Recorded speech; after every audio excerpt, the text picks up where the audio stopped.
notions, Mr. Dollar? Well, we sure have. That cleaning boy of yours, Danny Fairley. Young Danny?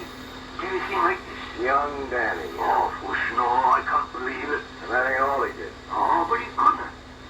And yet, perhaps... Well, what do you mean, perhaps? That crook and killer now has a record a mile long. Aye, then perhaps it was Danny. But can you prove it against him? It might be a little harder to prove than the lieutenant thinks. Do you mind if I look around a little? Oh, I'll be glad to show you anything and everything. Well, there's no point in taking your time. You're getting ready to open up again? No, he's perfectly all right. Miss, perhaps you can help me. Yes, sir?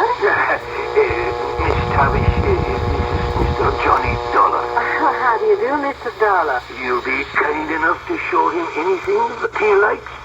That'll be a pleasure, Mr. Dollar. All right. Then let's get to work.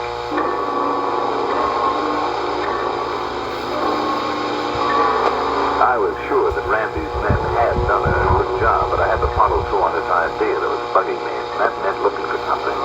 Anything to back it up. And then I found it. In a small cleaning closet in the back. How did this box of chocolates get in here? Oh, well, you know, chocolates were young Danny's weakness, Mr. Dollar. They were. He simply loves to nibble on chocolate candy all day long. And so whenever he'd do an errand or a special favor for one of us, we'd buy him a box or something. Those French ones are his favorite. The sort he couldn't really afford. The address on this box? Yeah. All right, Miss Tavish. Thank you very much. You're very welcome. You've been more help than you may realize. Well, find out anything, Johnny? Plenty. I'll see you later. Where are you going? To the candy shop over on Fifth Avenue. Candy shop? Then, with your permission, Randy, I want to see Danny Fairley again. Well, sure. Alone.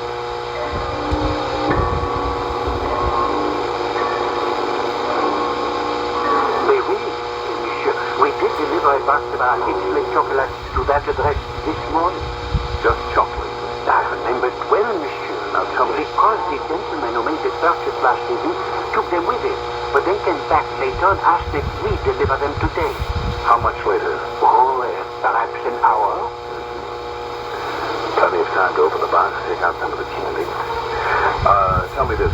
That customer, was he a small, tough-looking young fellow? Oh, no, monsieur. He was a well-dressed English or a Scottish gentleman. Thank you, my friend. You've just helped me solve a murder. Murder? Or I should say two.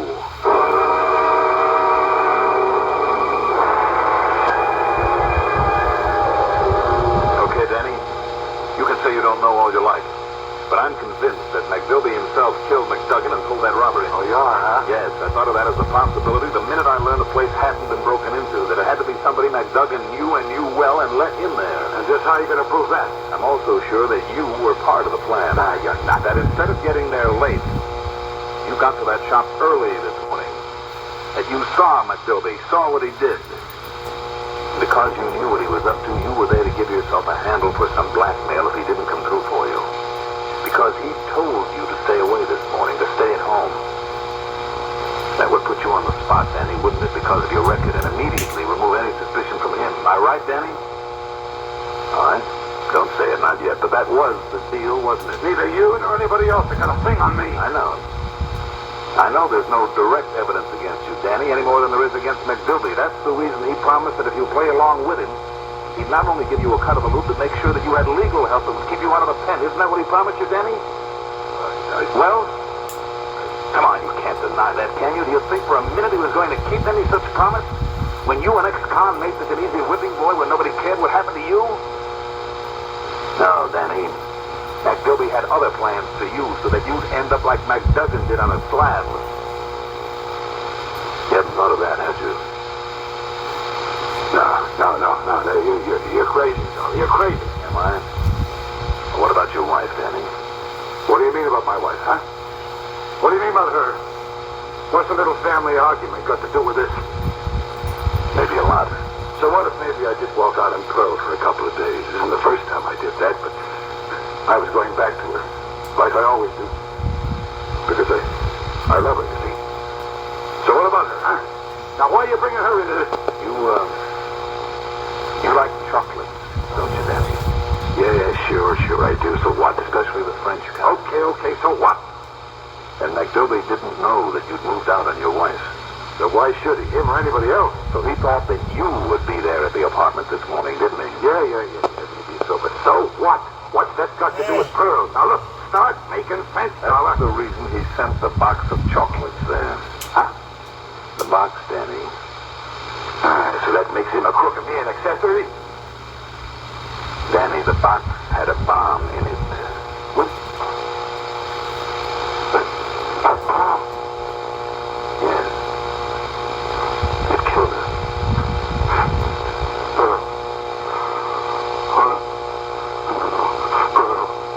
Pearl.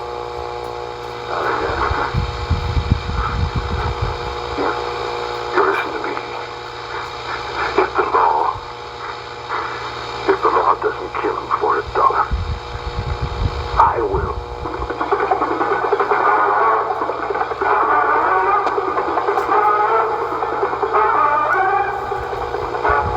Don't worry, the law will take care of McDilby. Danny, his term will be a short one because of his testimony. And my testimony. Stunt scout total, including the ride back to Hartford, $49.35. And, don't forget the commission. Yours truly, Johnny Dollar.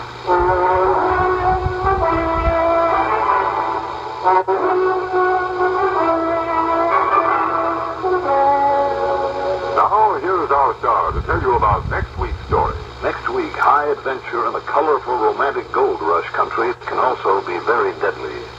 Join us, won't you? Yours truly, Johnny Dollar. Do you like a car with plenty of pep?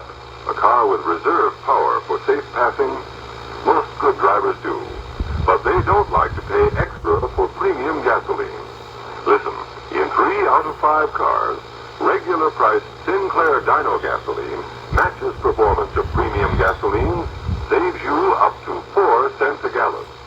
Almost anywhere you see the Sinclair Dinosaur sign, you can save up to 4 cents a gallon with Dyno. Drive with care and buy Sinclair Dyno gasoline.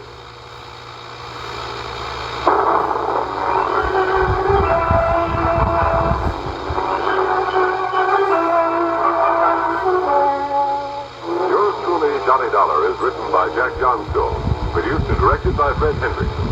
Johnny Dollar is played by Mandel Kramer. Also featured in our cast were Jackson Beck, Sam Gray, Gil Mack, Bill Lipton, Guy Rett, Betty Gard, Ivor Francis, and Vicky Bola. Music supervision by Eugene Stein. Sound patterns by Walter Otto. Technical supervision, Mike Shotston.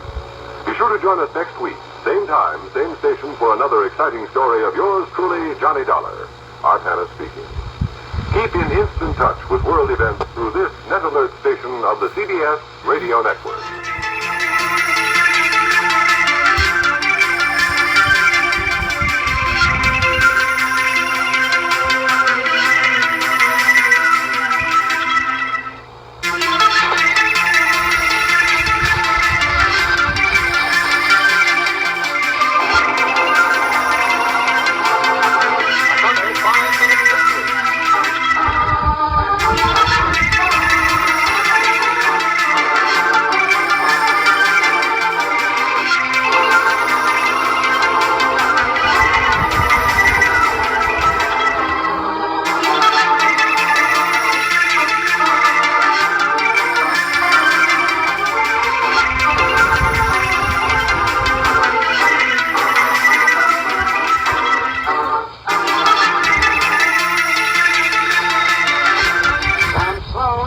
Extraordinary. This is Oliver Edgerton. When a jewel collector calls a private detective, it only means one thing.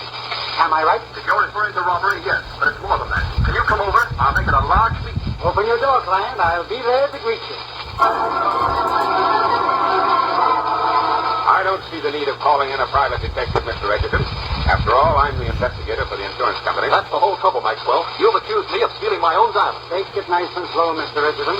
What's the rap? Last night, Mr. Sloan, my safe was broken into and one of my prized diamonds was taken. Anything else?